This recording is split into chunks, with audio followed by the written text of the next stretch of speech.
치매는 커밍아웃. 여러분 안녕하세요. 반갑습니다. 저는 요즘도 치매 어르신들을 일주일에 한 번씩 찾아뵙고 있습니다. 같이 인지운동도 하고 또 대화를 나누면서 오히려 어르신들한테 많은 것을 배우고 있는데요.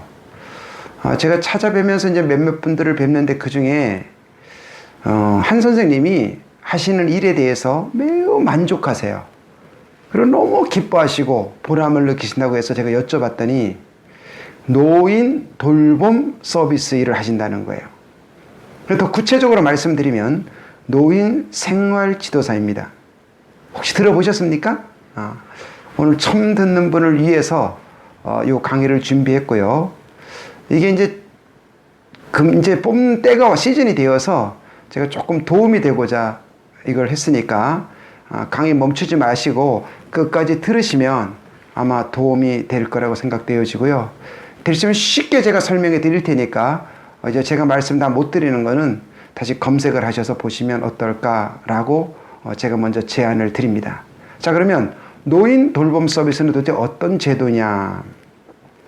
어르신들이 혼자 있거나 또 인지 기능이 떨어지게 되면은 많은 어려움을 겪게 되시죠. 그 어려움을 어떤 서비스의 제공자가 서비스를 도와줘서 그 어르신의 삶의 질을 높여서 더불어서 행복하게 살아가는 세상을 만드는 것, 그것이 이 돌봄 서비스의 어떤 의미라고 보여집니다. 좀 더 구체적으로 말씀을 드리면 지금까지 노인 돌봄 서비스는 한 6가지가 있었죠. 그래서 그것을 하나로 통폐합을 했다고 보시면 되고요. 또 어르신들이 요즘 많은 맞춤형 서비스를 요구하시게 됩니다. 그러다 보니까 다양한 서비스가 또 나오게 되었고, 그래서 이것이 바로 뭐냐면 노인 돌봄 서비스다라고 이해를 좀 쉽게 하시면 어떨까 싶습니다. 그리고 금년 1월부터 시작이 되었다는 것, 요거 잊지 마시고 보시면 되겠습니다. 자, 기존에 6가지가 있다고 제가 말씀을 드렸죠.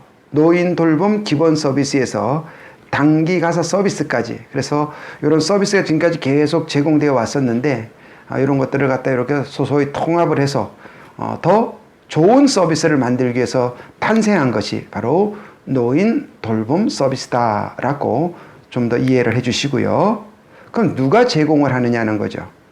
각 지방자치단체에서 제공을 하게 됩니다.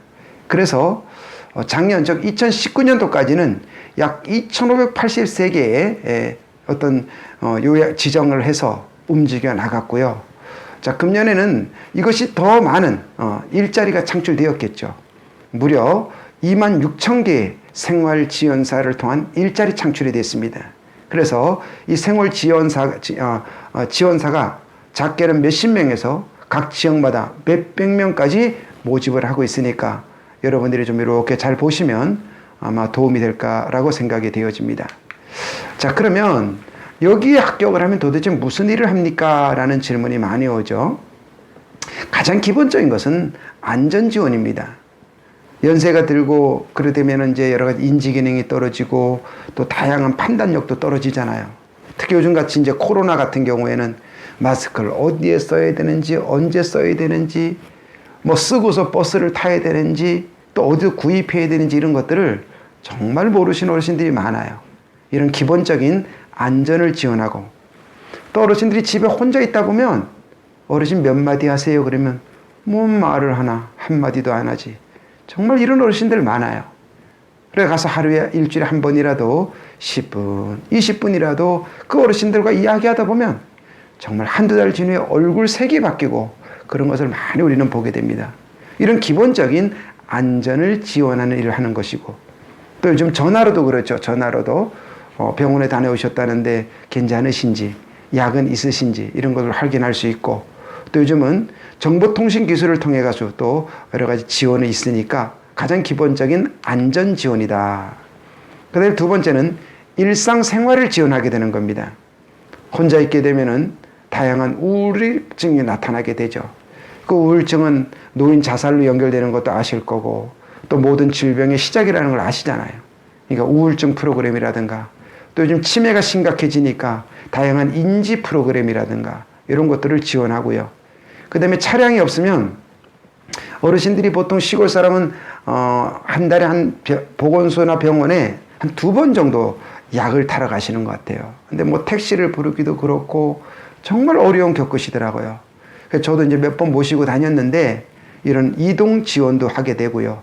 그 다음에 가사 지원이 있는데 이것은 여러분 가사 도우미하고는 조금 달라요. 그래서 나중에 만약에 합격하시거든 요건 좀 꼼꼼하게 이렇게 줄거면서 한번 보시고 가시면 아마 도움이 되실 겁니다.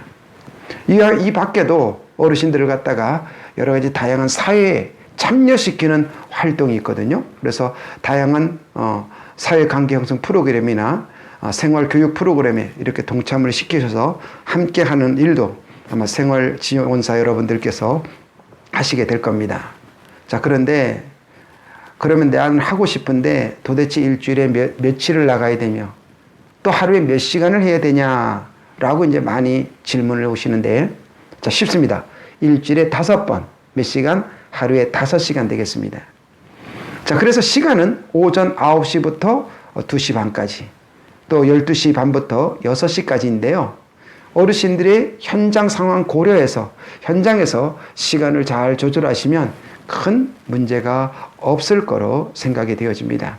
특히 여기 하는 여러 가지 일들은 근로기준법에 의해서 시행된다는 것 잊지 마시고 함께 인지해 주시면 될 것 같습니다. 그래서 이제 자격은 어떤 자격이냐? 이제 합격을 하시면 이제 증을 만들어 주겠죠. 그러면 목걸이 걸든지 뭐 이렇게 해서 가시는데 자, 그러면 어떻게 합격하느냐? 나는 뭐 능력도 없고 한동안 놀아서 나 같은 사람이 되겠어 이러면서 또 나는 뭐 다문화인데 나는 좀 한국말도 서툰데 이러면서 아주 지레 이렇게 겁먹고 아예 엄두도 못 내시는 분이 많은데 전혀 문제될 것이 없습니다. 가장 중요한 건 뭐냐면 그 지역 주민등록 지역 관할에 서류를 내시는 게 제일 좋고요. 그 다음에 여러 가지 뭐 기술 자격증도 원하지만은 가장 중요한 것은 가치관이겠죠. 내가 왜 이것을 해야 되며 또 어르신에게 어떤 마음으로 대하겠다는 가장 그 가치관이 가장 중요하다고 봅니다. 그것이 되셨다면 그 다음에는 예를 들어서 뭐 사회복지 자격증이나 요양보호사나 또 약간의 보고를 쓰는 컴퓨터라든가 또 치매 자격증이라든가 또 차량 운전을 또 이렇게 이동을 좀 해야 되니까 이런 것이 있다면 또 우대를 해주는 것도 있는데 이거는 각 지자체마다 다른 조건이니까 이렇게 크게 생각하지 마시고 나름 자기가 준비된 것 가지고 하시면 무난할 거라고 생각이 되어집니다. 자, 그러면 하루에 5시간 좋고 6시간 좋은데 얼마 줄 거요? 이런 사람들이 많이 계세요. 도대체 얼마 줄 건데, 그죠? 한 달에 한 100이 넘으니까요. 또 4대 보험 주고 이렇게 되니까 물론 뭐 작다면 작지만은 또 그렇게 결코 작은 액수는 아니라고 생각이 되어집니다. 그래서 잘 참고하셔서 여러분 삶에도 도움이 되고 어르신들에도 도움이 된다면 일석이조가 아닐까 생각이 되어집니다. 그럼 어디서 어떻게 모집하는데 가장 기본적으로 이제 시군구에 자치단체에 사니까 지방자치기관 홈페이지나 또 지단자치 홈페이지 그다음에 뭐 위크넷이나 이런 것 쪽에서 활용을 하셔서 이렇게 보시고요. 또 안 되면은 지방자치단체 전화하셔가지고 어디에 위탁하셨는지 그 위탁에 한 곳에 전화를 하든가 아니면 이렇게 자세하게 여쭤보면 요즘은 아주 잘 알려줘요, 공무원 선생님들이. 그래서 그 내용 설명 듣고 준비하는데 작년 같은 경우에는 11월, 12월에 모집을 했어요. 근데 제 생각 금년에도 아마 이제 금년 12월 31일에 이들의 임기가 끝나거든요, 계약이. 그럼 아마 11월, 12월쯤에 뽑지 않을까 생각이 되어지니까 보시고 서둘러 주시면 좋지 않을까 생각이 되어집니다. 몇몇 뽑은 양식을 제가 보여드릴 테니까 잘 참고해서 보시면 될 것 같아요. 일단 공개 채용을 합니다. 자, 그럼 한번 볼까요? 채용 분야 뭐죠? 생활지원사. 잘 보이신지 모르겠어요. 땡땡명 모집. 담당 내용 노인 맞춤 돌봄 서비스 업무. 그죠? 계약직 1년. 하루에 5시간. 우대. 사회복지사, 요양보호사 이렇게 나와 있죠. 그리고 이력서, 자기소개서 이렇게 나와 있잖아요.